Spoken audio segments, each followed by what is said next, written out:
Olá pessoal, bem-vindo ao Startup Show, eu sou Vladimir D'Andrade e hoje o nosso assunto é criptomoedas. Tivemos recentes notícias sobre a nova moeda do Facebook e também uma escalada de preços do Bitcoin. E para isso, chamamos o vice-presidente do Startup Green de Rio Preto, especialista em finanças e fundador de uma startup de blockchain, o Felipe Schumacher. Bem-vindo, Felipe. Bom, primeiro, Vlad, muito obrigado pelo convite, obrigado SBT pela oportunidade e da gente falar de um assunto tão interessante que vai impactar a vida de tanta gente.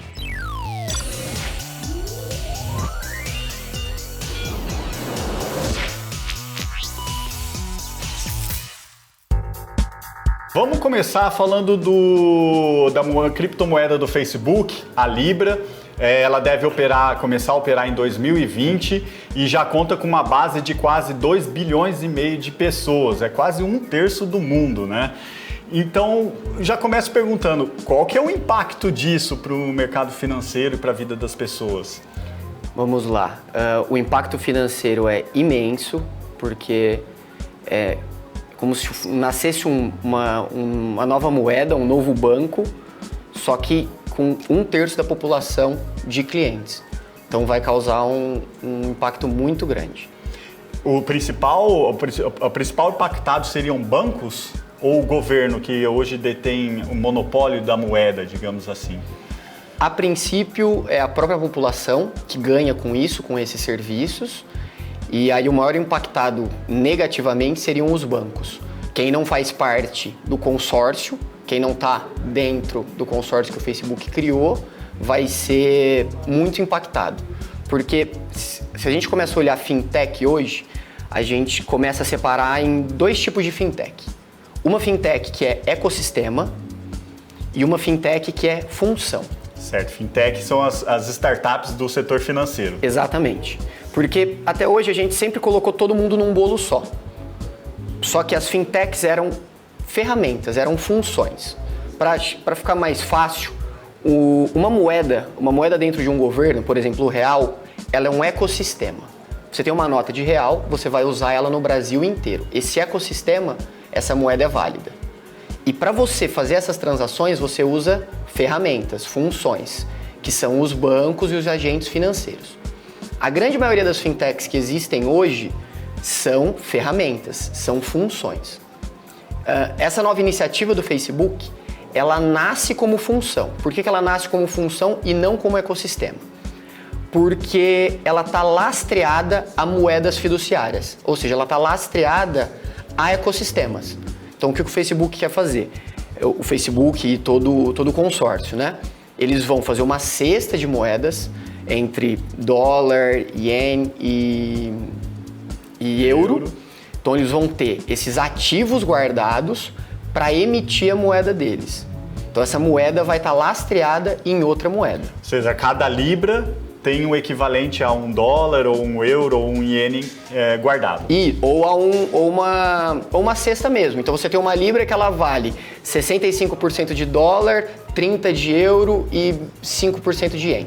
Certo, mas existe o dinheiro para cada libra que existe no mundo também. Exato, que são as chamadas stablecoins. Certo. Porque as criptomoedas que não são lastreadas em nenhum ativo financeiro, elas têm uma variação muito grande, então eles criaram as stablecoins, que são moedas com a tecnologia blockchain, que é similar a um Bitcoin, só que ela está lastreada em uma moeda fiduciária, porque isso dá mais segurança e diminui a volatilidade, diminui essas variações de preço. Exatamente.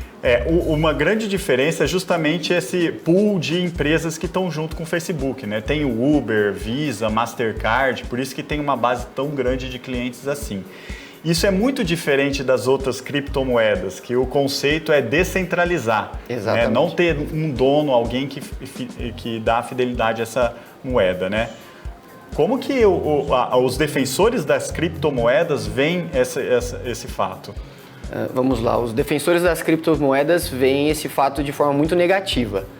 Porque, vou fazer um paralelo com a internet, tá? Quando criaram a internet, era para ser algo livre, onde qualquer um acessa qualquer site, chega qualquer tipo de informação.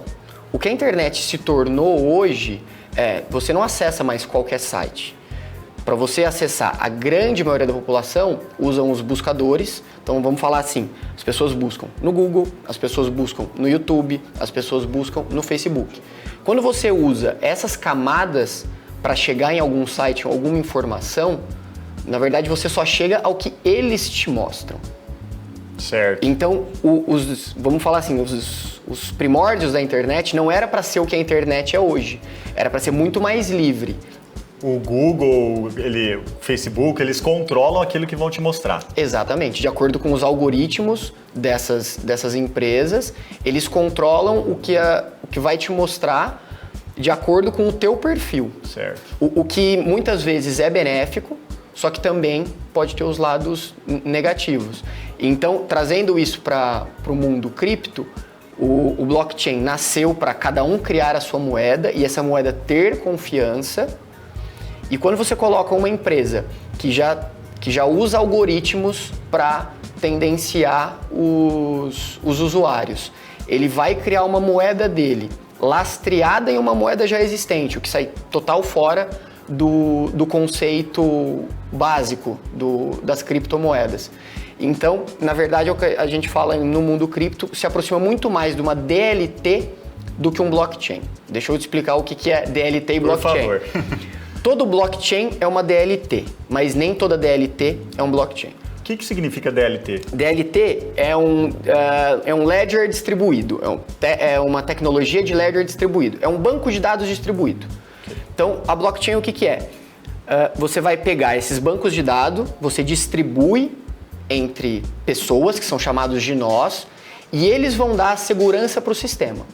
E aí, qual que é a diferença de um DLT e um blockchain? Um blockchain, qualquer um pode ser um nó. Se você quiser baixar o sistema do Bitcoin e ser um nó, você se torna parte do sistema automaticamente. Que são os mineradores. Exatamente, que são os mineradores e são recompensados por isso. No caso desse consórcio, você não pode ser um nó.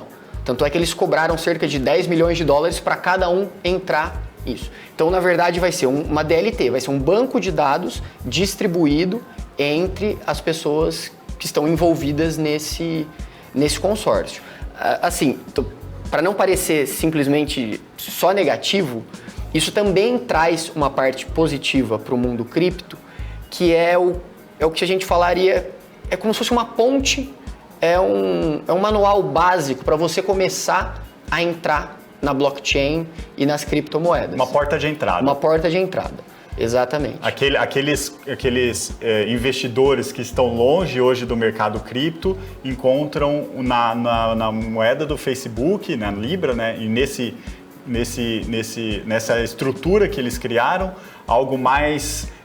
uma transição para entrar nesse mundo de criptomoedas. Exato. Imagina hoje, você vai comprar qualquer cripto, você vai comprar um Bitcoin. Você vai entrar numa corretora, você vai fazer o seu cadastro numa corretora, só que essas corretoras, elas ainda não têm um tamanho de um banco, não têm a solidez de um banco. Muitos investidores ficam com receio disso. Uma vez que você tem empresas desse porte já com uma blockchain integrada, pode ser que você tenha moedas Libra, e aí você compre Bitcoin através de Libra, mas porque você confia na rede da Libra. O que hoje, quem quer comprar uma cripto tem que confiar nas corretoras, é muito melhor você confiar nessas empresas que são gigantes do que, às vezes, numa corretora menor. Que às vezes aconteceram diversos casos de hack, sobe uma parte das moedas do cliente. Sim, a história dessas empresas que fundamentam a confiança na Libra, que é a moeda que está sendo lançada pela Facebook. E o lastro, né? O que faz a moeda ser muito mais estável do que um Bitcoin, por exemplo. Exatamente. Tocando nesse assunto de estabilidade, né? O Bitcoin não podemos dizer que é uma moeda estável. Não, a gente vê variações, se eu não me engano, no mês de maio a variação foi cerca de 60%. Isso. Né? Uma valorização, uma volatilidade muito grande, né? Ele já vinha há mais de um ano numa queda. Chegou a custar cerca de 3 mil dólares, um Bitcoin, 3 mil dólares lá para março, no primeiro trimestre do ano. e hoje já está num patamar de 12 mil dólares. Então, uma disparada muito considerável. A que deve essa mudança de tendência, de baixa para alta? Tá, vamos lá. Bitcoin hoje acho que é o ativo financeiro, se é que a gente, os mais conservadores nem chamariam ele como um ativo financeiro, mas as pessoas que entendem ele como um ativo financeiro é o mais difícil de você conseguir entender os movimentos dele. Primeiro, porque ele não está lastreado em absolutamente nada. Você tem as baleias, que são as carteiras com muita moeda, que você não sabe de quem é. Então, por exemplo, hoje no mercado financeiro, você vê que determinado banco ou corretora está vendendo muito um papel ou comprando muito um papel. Então, você pode fazer análises e querer entender isso melhor. No Bitcoin isso não existe. Porque eu não sei exatamente quem que detém aqueles Bitcoins. Exatamente. Até uma coisa que é muito comum, as pessoas falam que o Bitcoin é irrastreável. Na verdade é o contrário. O Bitcoin ele é muito mais rastreável do que qualquer moeda. Porque você sabe que o Vlad, ou a carteira, que a gente só não sabe que é do Vlad, mas a sua carteira transferiu um Bitcoin para mim e eu sei, consegue rastrear que esse Bitcoin foi para outra pessoa e essa pessoa transferiu uma parte para uma e outra para outra. Então ele é muito rastreável. Eu consigo rastrear todo o movimento desse dinheiro. Todo o movimento desse dinheiro. Histórico desde o início dele. Desde o início desse dinheiro. Só que você não sabe quem detém as carteiras. Eu não consigo apontar, esse era do Vlad, era do Felipe. Isso, exatamente. Então, assim, é um ativo muito difícil porque você não consegue ler as variações do mercado, o porquê. Que é diferente, por exemplo, o petróleo. Você vai analisar o petróleo, determinado país que extrai petróleo está extraindo menos, ou encontrou mais petróleo, então tem mais petróleo em abundância. Então, isso gera algumas dificuldades para analisar as criptos. Mas, em cima de toda essa incerteza, vamos tentar encontrar alguma lógica, algum fundamento, exatamente. Vamos lá. O que é muito comum no mercado são as realizações. Então, quando você tem um ativo, as pessoas compram, o ativo vai subindo. Então, é natural que, não é que você ache que o ativo não vai subir mais, mas você fala assim, eu já tive um bom lucro. Então você vende para realizar teu lucro e você comprar numa outra janela de oportunidade. Ou dinheiro no bolso. Exatamente. Então muitas vezes acontece de subir, as pessoas realizam, então acontece uma queda e depois as pessoas voltam a comprar. Então esse é um movimento que pode ter acontecido, que fez o Bitcoin cair muito. E aí, entrando toda a questão de especulação, talvez fez ele cair mais do que se fosse um ativo normal, porque já veria que o ativo estaria muito barato. Então, talvez, quando ele chegou a 11 mil dólares, caísse para 9 mil dólares e já conseguisse entender que o ativo estava barato e voltam a comprar. Só que, como é muito difícil ler, todo mundo fala, é uma bolha, agora vai cair de vez. Aí todo mundo vende, até chegar a 3. E aí chega alguém que fala, não, agora tá muito barato mesmo, vamos voltar a comprar. E aí acontece a alta. Essa é uma das explicações. A gente vai ter, agora em 2020, a queda pela metade da remuneração da mineração. Que é como que o Bitcoin funciona. Ele foi criado, então tem os nós que eles certificam as transações e eles são remunerados por fazer esse serviço. Ou seja, cada transação, por exemplo, você comprou meu Bitcoin, esse nó processa essa operação. Isso. E ele é remunerado por fazer esse trabalho de processar essa informação. Exatamente. Não só esse nó, são vários nós no mundo inteiro, que é isso que justamente dá a segurança das criptomoedas, porque não tem um banco de dados só falando que o Vlad tem o dinheiro. Tem centenas, milhares de bancos de dados que vão falar, não, o Vlad realmente tem esse dinheiro, então a gente confia. E é difícil hackear um banco de dados. Isso é difícil hackear esse banco de dados porque tem diversos outros que atestam aquela informação. Exatamente. Para você hackear uma criptomoeda, você não tem que hackear um banco de dados. Você tem que hackear 51% de todos os bancos de dados. Se você tiver poder computacional para hackear 51% de todos os bancos de dados, aí a informação que você colocar ela se torna verdadeira, porque ela é maioria. E aí você muda tudo. Só que a gente não tem poder computacional para isso, e inclusive cada vez que as criptos vão crescendo, vão entrando os nós, vai ficando mais difícil ainda de ser hackeado. Então, esses nós, eles recebem essa recompensa. A estrutura do Bitcoin funciona que a cada 210 mil blocos, que são essas validações, o bloco ele se fecha a cada 10 minutos na rede do Bitcoin. Tá. Então, todas as transações que aconteceram em 10 minutos é fechado num bloco, acontecem as validações, esse bloco ele não vai ser alterável mais. É tipo um livro caixa, aí fica um livro caixa, bloco por bloco. Isso, página por página, como se a gente, essa página fechou, vira a página, começa outra página a cada 10 minutos. Então, a cada 210 mil páginas ou blocos, a remuneração dos nós cai pela metade. Então, isso acaba, 210 mil blocos de 10 minutos é uma média de 4 anos. Certo. Porque, em teoria econômica, quando você tem mais moeda, acontece a inflação, a perda de valor. Então, quando construíram a rede do Bitcoin, eles falaram, conforme vai tendo mais moeda, a moeda vale menos. Então, a gente, a cada determinado tempo, que no Bitcoin são 4 anos, a gente vai remunerar metade. Então, vai ter mais moeda no sistema? Vai, mas agora vai ter cada vez menos. Então, e é natural quando acontece, isso aconteceu nos outros 8 anos. A primeira transição caiu pela metade, a segunda transição caiu de novo pela metade. Aconteceu uma alta muito grande, porque agora vai começar a entrar menos moeda no sistema. Então, quem tem moeda começa a ter mais valorização. Certo. Isso vai acontecer agora em 2020. Então, aconteceu nos outros 2 ciclos uma alta muito grande. Talvez seja uma das respostas para a alta agora de 2019, porque em 2020 vai acontecer isso. A gente pode citar um terceiro caso, que é de adoção. Cada vez mais as pessoas adotam o Bitcoin ou para uma transação, ou para reserva de valor. Então isso faz com que tenha mais procura. Mais demanda, mais investidores comprando. Isso, mais investidores comprando. Então isso também pode ser um dos fatores. E talvez acho que o fator menos relevante, mas que a gente tem que levar em consideração, talvez seja a guerra comercial entre China e Estados Unidos. Sempre que tem uma tensão muito grande no mundo, os investidores eles tendem a ir para ativos que são reservas de valor. O ativo de reserva de valor mais comum é o ouro. Então é natural nessas épocas o ouro subir muito. Por quê? Hoje a moeda mais segura é a moeda americana, é o dólar.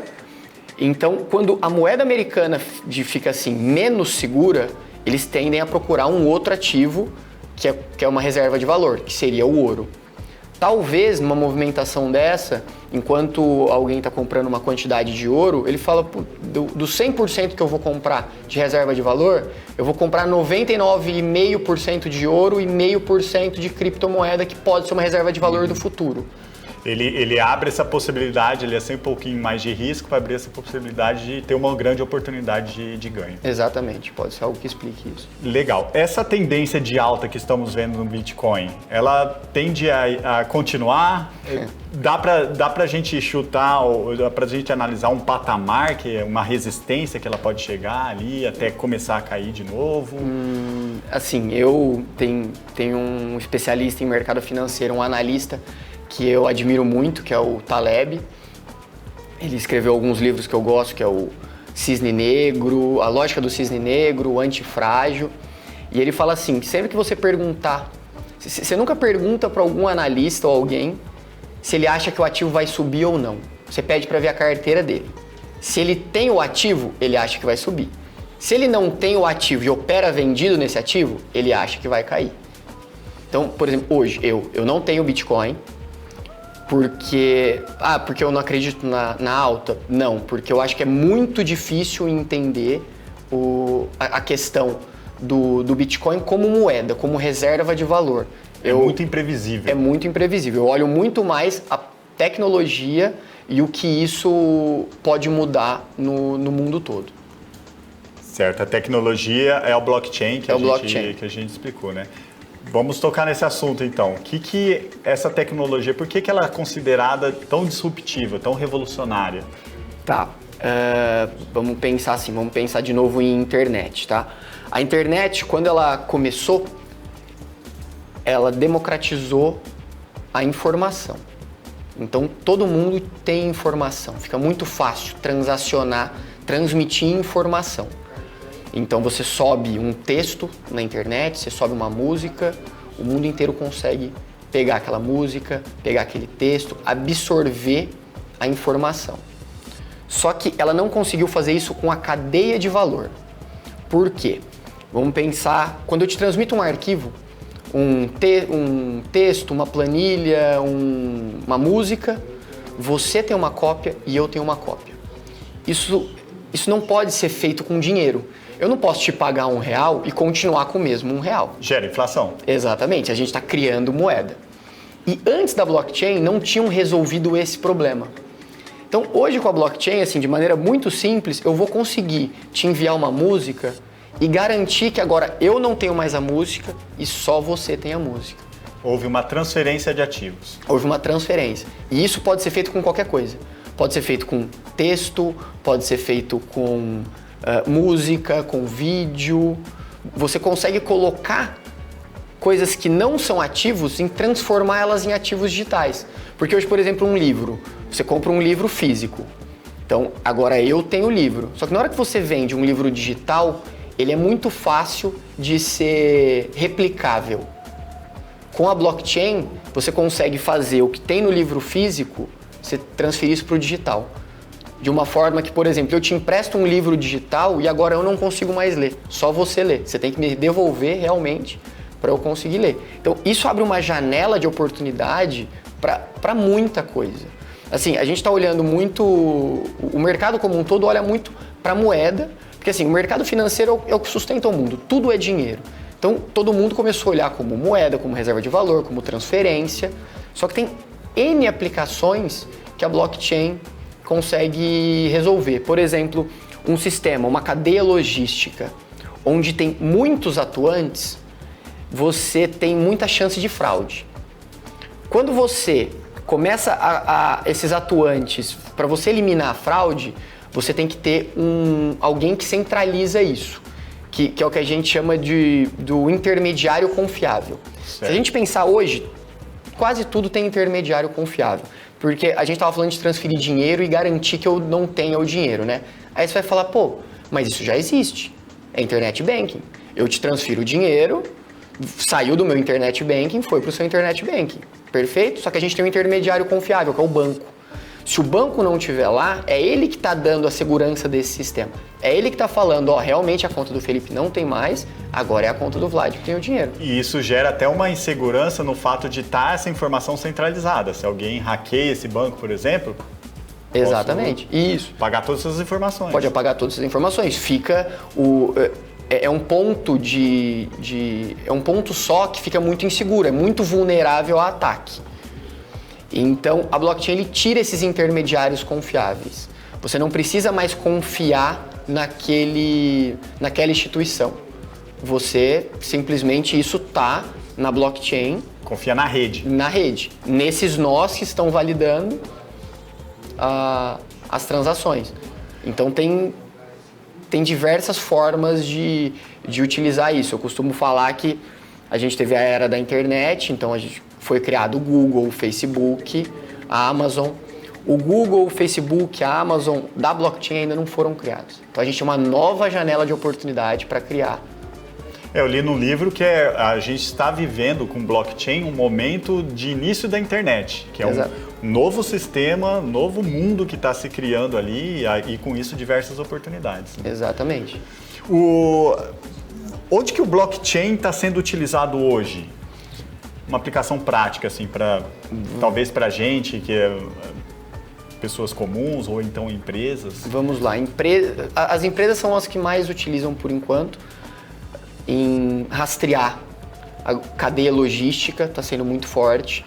Então, existem diversas iniciativas de grandes processadores de alimento, por exemplo, para garantir que o alimento, você vai saber qual boi que é aquela tua carne que você está comprando. Você sabe, certificação de origem. Uma certificação de origem. E de uma forma que em nenhum ponto disso, desde a origem, o primeiro frigorífico, o caminhão que trouxe, todos esses pontos não conseguem alterar isso. Então eu consigo ver certinho de onde veio aquele produto que eu estou comprando. No caso, uma carne, uma fruta. Exato. O que está muito comum hoje, os produtos orgânicos, a gente vai conseguir rastrear realmente se aquele produto é orgânico. Então, essa parte logística já tem várias iniciativas, mas ainda são de empresas gigantes.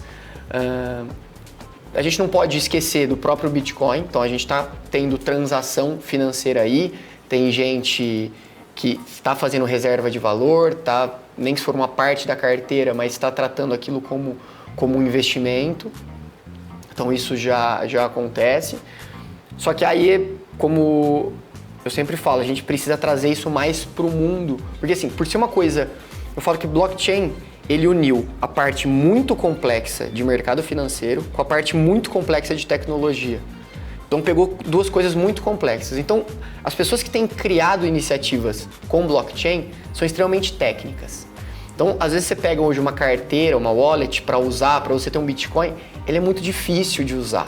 Ela não é intuitiva. Zero intuitiva. E aí também traz uma oportunidade. Quem entender a usabilidade, como colocar isso de forma intuitiva na vida da pessoa, resolvendo um problema real, com certeza vai sair na frente. Bacana. Voltando só um pouco no Bitcoin, hoje você mencionou que o dólar é a moeda mais segura no mercado financeiro. Então, quando tem crises, muita volatilidade, os investidores do mundo correm para o dólar. Perfeito. Se a gente analisar o universo das criptomoedas, o Bitcoin vai servir como um dólar das criptomoedas, dentre as dezenas de criptomoedas que existem e vão existir no futuro. Nesses momentos, o investidor vai buscar um pouco mais de segurança no Bitcoin, você acredita nisso? Sim, acredito. Falando de em cripto blockchain pura, sim. É a moeda onde a rede é maior, onde tem mais valor de mercado, onde tem mais moeda em circulação. Então é natural que vão. Mas também existem os mais conservadores ainda que vão para as stablecoins, para as moedas que estão lastreadas em ativos financeiros. Então você não trouxe ela direto para o ativo, ela ainda está digamos assim, na blockchain, então ela consegue ser ela transaciona muito fácil para transformar num Bitcoin, num Ether, mas ainda é ainda mais seguro, ainda mais conservador. E aí então é a oportunidade que, por exemplo, o Facebook está tentando conquistar. Sim, eu vejo como oportunidade, mas ao mesmo tempo eu vejo como uma necessidade, porque uma coisa é nascer uma startup onde ela não tem usuários, ela não tem nada, ela vai criar uma rede do zero e ela pode bater de frente com uma legislação, ela pode bater de frente com um governo. O Facebook ele não pode bater de frente com os órgãos regulatórios. Então ele precisa, que eu até vejo isso como um risco no futuro, tá? Porque, eu vou explicar o porquê. Então ele precisa hoje estar de acordo com os órgãos regulatórios. Ele precisa seguir as regras. Ele precisa seguir as regras por causa do tamanho dele. Que é uma coisa que acontece muito, né? Às vezes um banco, ele deixa uma fintech fazer o que ela quiser. Entre 10 fintechs, elas vão tentar diversas coisas. A fintech que der certo e que entrar na regulação, o banco vem lá e compra. Ele não se arrisca. Então, eu vejo essa iniciativa dessa forma. Eles não estão se arriscando muito, eles estão indo de acordo com as regulamentações. Só que o que eu vejo de risco? Porque num determinado momento, as moedas elas eram lastreadas em ouro. Então os países emitiam a moeda de acordo com a reserva que ela tinha em caixa. Em um determinado momento, acabou essa paridade e agora o país emite quanto de moeda ele quer. Óbvio que ele não quer que a sua moeda se desvalorize, ele vai trabalhar a sua moeda. Mas hoje não existe a quantidade exata de moeda em barras de ouro. Não, então hoje ele tá aberto. E aí na hora que você pega uma iniciativa que tem 2,5 bilhões de usuários, você faz de acordo com as regras. Na hora que está todo mundo transacionando, na hora que você pode se tornar maior do que o próprio governo, você vira e fala assim, agora eu não sigo mais as regras, agora eu emito o que eu quiser. Isso é muito perigoso. Então assim, eu acho que hoje a iniciativa não traz risco para o governo, mas eu vejo que no futuro ela traz porque ela pode ser muito maior do que o governo. E isso os órgãos já estão de olho, né? A gente viu nos últimos dias diversos órgãos regulamentadores nos Estados Unidos falando, não, o Facebook não vai ter vida fácil assim não para lançar, a gente precisa analisar muito bem isso, eles precisam seguir regras, né? Exato. Então vai ter uma retaliação, digamos assim, porque ninguém vai deixar um competidor desse entrar no mercado. Com certeza. Até porque a maior força de uma nação é a sua moeda. É que a gente não vê isso no dia a dia, mas é muito forte. Você pega o Brasil, tem um ecossistema com 210 milhões de pessoas utilizando a moeda deles. E o governo ele emite moeda a hora que ele quiser. Isso é muito forte para os países. Por isso que a blockchain traz uma insegurança muito grande, porque você pode criar uma moeda que vai ser mais utilizada do que a do próprio governo. Então, traz essa insegurança de soberania mesmo para o país. Qual que é o benefício de eu usar uma moeda do Facebook, um Bitcoin, ou criptomoeda como moeda para comprar bens e serviços, ao invés de um dinheiro como a gente usa hoje? Por exemplo, é que hoje é muito difícil ainda você pagar um café com um Bitcoin, certo? Tá? Mas vamos imaginar que tá fácil, a taxa de transação é baixa e você consiga pagar o café. Você consegue saber, dentro das regras que aquela blockchain foi criada, que não tem ninguém que vai criar mais moeda do que o sistema se propôs a criar.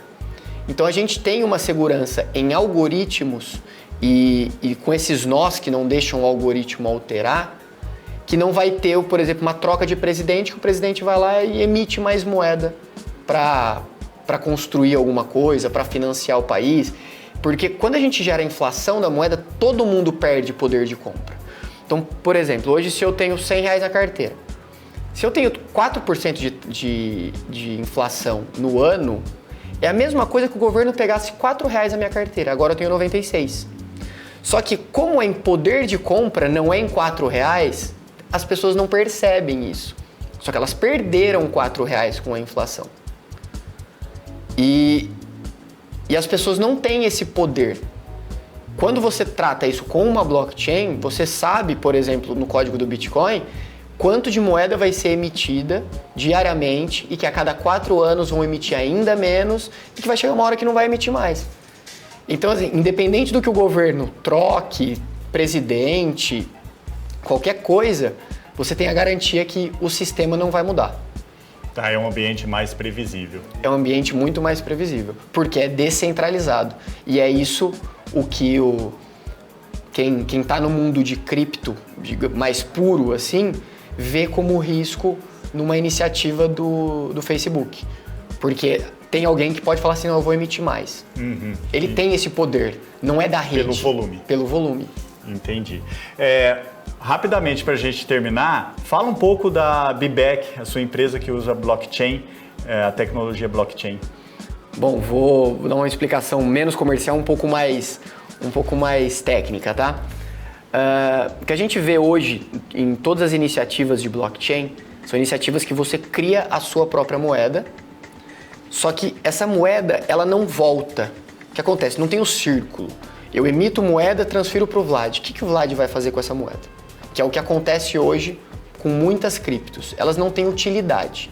Quando o dinheiro foi criado lá atrás, como que foi? O rei falou assim, eu vou criar o dinheiro. Ele já tinha alguns dinheiros em circulação, ele trouxe para ele e falou, ó, no reinado só eu posso criar dinheiro. Então o que ele fazia? Ele emitia a própria moeda, pagava os soldados e o reino com a moeda e obrigava os comerciantes a pagarem os impostos na moeda dele.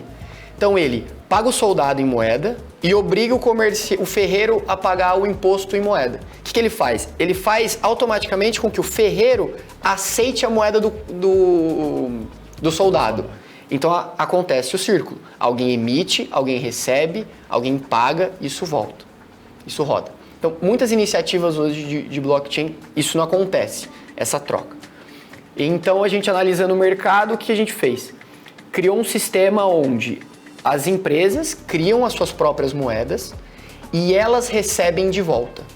Então elas usam a moeda para atrair ou reter os clientes. Então, por exemplo, ela pode fazer uma promoção e enviar moedas para as pessoas e as pessoas vêm consumir o produto com essa moeda. Ou ela pode fazer num formato de cashback. A pessoa vem, compra no estabelecimento dela, ela devolve uma parte do dinheiro de volta, só que em moeda dela. E ela mesma vai aceitar essa moeda de volta. Então faz com que a moeda circule. Então isso é do lado da empresa. Então ela emite e recebe a sua própria moeda, ela cria o seu sistema de pagamento. E do lado da pessoa física, do usuário, então ele tem uma wallet, que é multimoeda, ele tem um ambiente onde ele guarda todas as moedas. Uma do pet shop, uma da lanchonete, uma do supermercado. Isso, ele vê a sua carteira com essas moedas. E ele pode trocar com outros usuários. Então, por exemplo, eu tenho 10 moedas do pet shop e eu agora, eu não tenho mais cachorro. O que eu vou fazer com essa moeda? Eu quero trocar por um café. Alguém que juntou moedas do café comprou um cachorro. Ele falou assim, eu tenho moeda do café e eu quero moeda do pet shop. O sistema ele dá um match e ele transfere a moeda de um para o outro. Com isso, quem juntou moeda no café agora tem moeda do pet shop, vai consumir no pet shop. Quem tem moeda do pet shop agora tem moeda do café, vai consumir no café. Então a gente cria de verdade um mundo multimoedas. Muito legal, Felipe. Fica aí aberto o convite para uma próxima oportunidade para a gente conversar mais sobre essa empresa, que é muito interessante. Obrigado, Vlad. Felipe, eu agradeço muito a presença, foi muito instrutivo, foi muito legal, num assunto que está super quente e que acho que vai ficar mais quente no futuro. E fica aí então um convite para voltar mais vezes. Muito obrigado. Obrigado, Vlad, obrigado, SBT, e estou sempre à disposição. Legal, pessoal, muito obrigado e até o próximo Startup Show.